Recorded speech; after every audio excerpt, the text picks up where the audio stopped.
ಸರ್ಕಾರಕ್ಕೆ DK ಶಿವಕುಮಾರ್ಗೆ target ಏನು ಹಾಗಾದ್ರೆ? 100 ಡೇಸ್ ಪ್ರೋಗ್ರಾಂ ಹಿಂದೆ ಎಲೆಕ್ಷನ್ ತಂತ್ರಗಾರಿಕೆ ಇದೆಯಾ? ಯಾವ ಇಲಾಖೆಗೆ 100 ದಿನಗಳ ಟಾರ್ಗೆಟ್ ಏನು?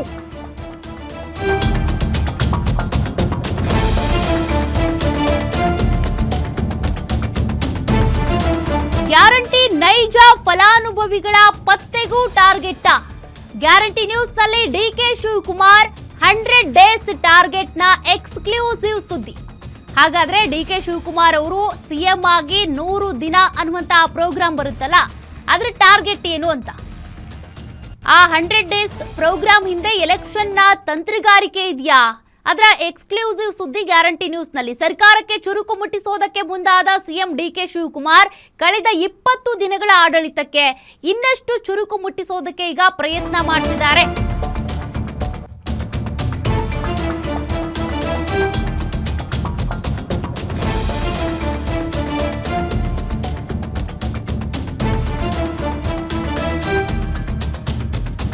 ಎರಡ್ 2028ರ ಚುನಾವಣೆ ದೃಷ್ಟಿಯಿಂದ ಈ 100 ಡೇಸ್ ಪ್ರೋಗ್ರಾಂ ರೂಪಿಸಿರುವಂತಹ ಸಿಎಂ ಎಲ್ಲಾ ಇಲಾಖೆಗಳಿಗೂ ಸಂಬಂಧಿಸಿದ ಪ್ರೋಗ್ರಾಂಗೆ ಚುರುಕು ಮುಟ್ಟಿಸೋದಕ್ಕೆ ಅಂತ 100 ಡೇಸ್ ಟಾರ್ಗೆಟ್ ಇದೆ. ಅಷ್ಟರ ಒಳಗೆ ಯಾವ್ಯಾವ ಇಲಾಖೆಗೆ ಏನೇನ್ ಟಾರ್ಗೆಟ್ ಕೊಟ್ಟಿರ್ತಾರೋ ಅದೆಲ್ಲವನ್ನು ಕಂಪ್ಲೀಟ್ ಮಾಡಬೇಕು, ಟಾಸ್ಕ್ ಕಂಪ್ಲೀಟ್ ಆಗಲೇಬೇಕು ಅಂತ. ಹಾಗಾದ್ರೆ 100 ಡೇಸ್ ಟಾರ್ಗೆಟ್ ಫಿಕ್ಸ್ ಮಾಡಿರುವಂತಹ ಸಿಎಂ ಡಿಕೆ ಶಿವಕುಮಾರ್ ಆ ಎಲ್ಲಾ ಟಾರ್ಗೆಟ್ ಅನ್ನು ರೀಚ್ ಮಾಡ್ತಾರಾ ಇಲಾಖಾವಾರು ಇರುವಂತ ಸಚಿವರು? ಈಗಿರೋದು ಬರೀ 13 ಜನ ಸಚಿವರಷ್ಟೇ, ಇನ್ನು ಕೂಡ 20 ಜನರನ್ನ ಸಚಿವ ಸಂಪುಟ ಫಿಲ್ ಮಾಡಬೇಕಿದೆ. ಬಟ್ ಈಗ ಸದ್ಯಕ್ಕೆ ಯಾವ್ಯಾವ ಇಲಾಖೆಗೆ ಏನೇನ್ ಟಾರ್ಗೆಟ್ ಕೊಟ್ಟಿದ್ದಾರೆ, ಕಳೆದ 20 ದಿನಗಳ ಆಡಳಿತಕ್ಕೆ ಇನ್ನಷ್ಟು ಚುರುಕು ಮುಟ್ಟಿಸುವಂತ ಪ್ರಯತ್ನ ಮಾಡ್ತಿದ್ದಾರಂತೆ.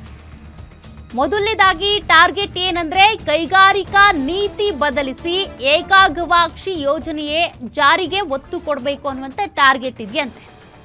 ಇನ್ನು ಗ್ಯಾರಂಟಿಗಳ ರಿಯಲ್ ಫಲಾನುಭವಿಗಳ ಪತ್ತೆಗೂ ಕೂಡ ಟಾರ್ಗೆಟ್.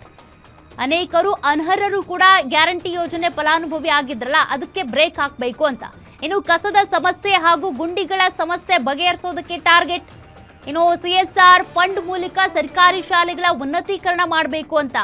ಈ ಯೋಜನೆ ರಾಜ್ಯಾದ್ಯಂತ ಜಾರಿ ಮಾಡೋದು ಕೂಡ ಇವರ ಉದ್ದೇಶ.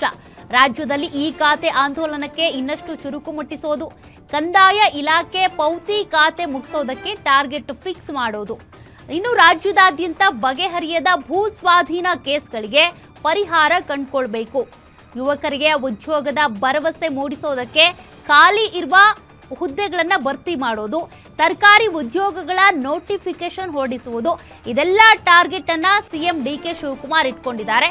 ಇದು ಸಿಎಂ ಡಿಕೆ ಶಿವಕುಮಾರ್ ಅವರ 100 ಡೇಸ್ ಪ್ರೋಗ್ರಾಂನ ಟಾರ್ಗೆಟ್ ಆಗಿದೆ.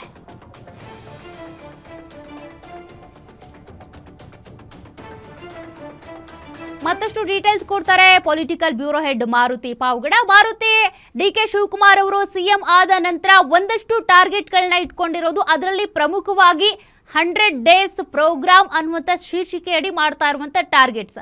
ಏನೆಲ್ಲ ಟಾರ್ಗೆಟ್ಸ್ ಇದೆ, ರೀಚ್ ಆಗೋದಕ್ಕೆ ಸಾಧ್ಯತೆ ಇದೆಯಾ, ಹೆಂಗೆ ಅಂತ?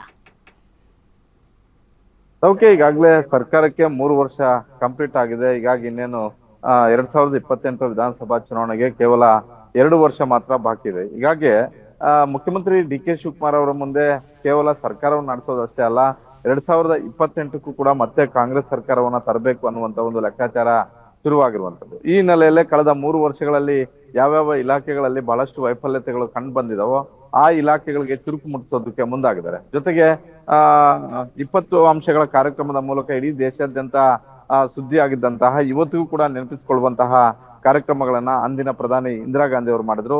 ಅದೇ ರೀತಿಯಾಗಿ 100 ದಿನಗಳ ಸರ್ಕಾರ ತುಂಬುವಂತ ಒಂದು ಹೊತ್ತಲ್ಲಿ 100 ಅಂಶಗಳ ಕಾರ್ಯಕ್ರಮಗಳನ್ನ ಜಾರಿ ಮಾಡಬೇಕು ಅನ್ನುವಂತ ಒಂದು ನಿರ್ಧಾರವನ್ನ ಮುಖ್ಯಮಂತ್ರಿ ಡಿಕೆ ಶಿವಕುಮಾರ್ ಅವರು ಮಾಡಿರುವಂತದ್ದು. ಅದರಲ್ಲಿ ಪ್ರಮುಖವಾಗಿ ಎಲ್ಲಾ ಇಲಾಖೆಗಳನ್ನ ಒಳಗೊಂಡಂತ ಸುಮಾರು 33 ಇಲಾಖೆಗಳನ್ನ ಒಳಗೊಂಡಂತಹ 100 ಅಂಶಗಳ ಕಾರ್ಯಕ್ರಮಗಳನ್ನ ಮಾಡಬೇಕು ಅನ್ನುವಂತ ಒಂದು ನಿರ್ಧಾರವನ್ನ ಮಾಡಿರುವಂತದ್ದು. ಆ ಮುಖೇನ ಸರ್ಕಾರ ಜನರ ಬಳಿ ಹೋಗ್ಬೇಕು, ಜನರಿಗೆ ರಾಜ್ಯ ಸರ್ಕಾರದ ಬಗ್ಗೆ ಜನರಲ್ಲಿ ಪಾಸಿಟಿವ್ ಆಗಿ ಚರ್ಚೆ ಆಗುವಂತ ಒಂದು ರೀತಿಯಲ್ಲಿ ಆಗ್ಬೇಕು. ಮುಂದೆ ಬರ್ತಾ ಇರುವಂತಹ ಸ್ಥಳೀಯ ಸಂಸ್ಥೆಗಳ ಚುನಾವಣೆ ಆಗಿರ್ಬೋದು, GBA ಚುನಾವಣೆ ಆಗಿರ್ಬೋದು, 2028ರ ವಿಧಾನಸಭಾ ಚುನಾವಣೆ ಆಗಿರ್ಬೋದು, ಈ ಚುನಾವಣೆಯನ್ನ ಗುರಿಯಾಗಿಟ್ಕೊಂಡು ಈ 100 ದಿನಗಳಲ್ಲಿ 100 ಅಂಶಗಳ ಕಾರ್ಯಕ್ರಮವನ್ನ ಮಾಡೋದಕ್ಕೆ DK ಶಿವಕುಮಾರ್ ಅವರು ನಿರ್ಧಾರ ಮಾಡಿದ್ದಾರೆ. ಇದನ್ನ ಅಧಿಕೃತವಾಗಿ ತಮ್ಮ ಆಪ್ತ ವಲಯದಲ್ಲೂ ಕೂಡ ಹೇಳ್ಕೊಂಡಿದ್ದಾರೆ. ಅದರಲ್ಲಿ ಆರೋಗ್ಯ ಇಲಾಖೆ ಆಗಿರ್ಬೋದು, ಶಿಕ್ಷಣ ಇಲಾಖೆ ಆಗಿರ್ಬೋದು, ಕೈಗಾರಿಕಾ ಇಲಾಖೆ, ಬೃಹತ್ ಮತ್ತೆ ಸಣ್ಣ ಕೈಗಾರಿಕೆ ಆಗಿರ್ಬೋದು, ಜಲಸಂಪನ್ಮೂಲ ಇಲಾಖೆ ಆಗಿರ್ಬೋದು, ಈ ರೀತಿಯಾಗಿ ಜನರಿಗೆ ಹತ್ತಿರ ಇರುವಂತಹ ಇಲಾಖೆಗಳಿಗೆ ಚುರುಕು ಮುಟ್ಟಿಸೋದರ ಮುಖೇನ ಏನು ಈಗ ಒಂದು ಕೈಗಾರಿಕೆ ಸ್ಥಾಪನೆ ಮಾಡ್ಬೇಕಂತ ಹೇಳಿದ್ರೆ ಸುಮಾರು 10ರಿಂದ 12 ಇಲಾಖೆಗಳ ಅನುಮತಿ ಬೇಕಾಗುತ್ತೆ.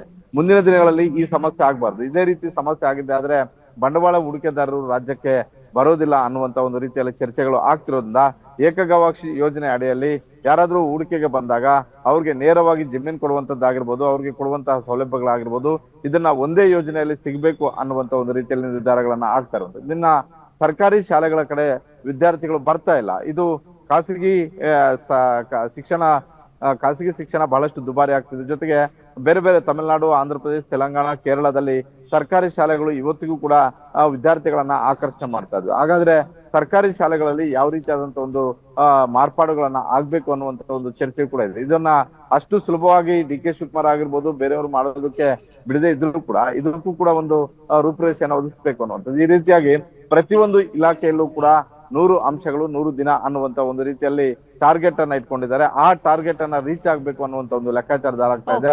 ಈ 100 ಅಂಶಗಳನ್ನು ಕೂಡ 2-3 ದಿನಗಳಲ್ಲಿ ಅಧಿಕೃತವಾಗಿ ಯಾವ್ಯಾವ ಅಂಶಗಳು ಯಾವ್ಯಾವ ಇಲಾಖೆಗೆ ಸಂಬಂಧಪಟ್ಟಿದ್ದು ಅನ್ನುವಂಥದ್ದನ್ನು ಕೂಡ ಬಿಡುಗಡೆ ಮಾಡುವಂತ ಒಂದು ಸಾಧ್ಯತೆ ಇದೆ. ಒಟ್ಟಾರೆ ಈ 100 ಅಂಶಗಳ ಕಾರ್ಯಕ್ರಮದ ರೂಪುರೇಷೆ ಏನಂತ ಹೇಳಿದ್ರೆ ಮುಂದೆ ಬರ್ತಾ ಇರುವಂತಹ ಸ್ಥಳೀಯ ಸಂಸ್ಥೆಗಳ ಚುನಾವಣೆ ಆಗಿರ್ಬೋದು, 2028ರ ವಿಧಾನಸಭಾ ಚುನಾವಣೆಯಲ್ಲಿ ಹೆಚ್ಚು ರಾಜಕೀಯ ಲಾಭವನ್ನ ಪಡ್ಕೊಳ್ಬೇಕು ಅನ್ನುವಂತ ಒಂದು ಲೆಕ್ಕಾಚಾರವನ್ನ ಹಾಕೊಂಡೆ DK ಶಿವಕುಮಾರ್ ಅವರು ಮುಂದಾಗಿರುವಂತದ್ದು. ಸೌಖ್ಯ. Thank you Maruti ಡೀಟೇಲ್ಸ್ಗೆ.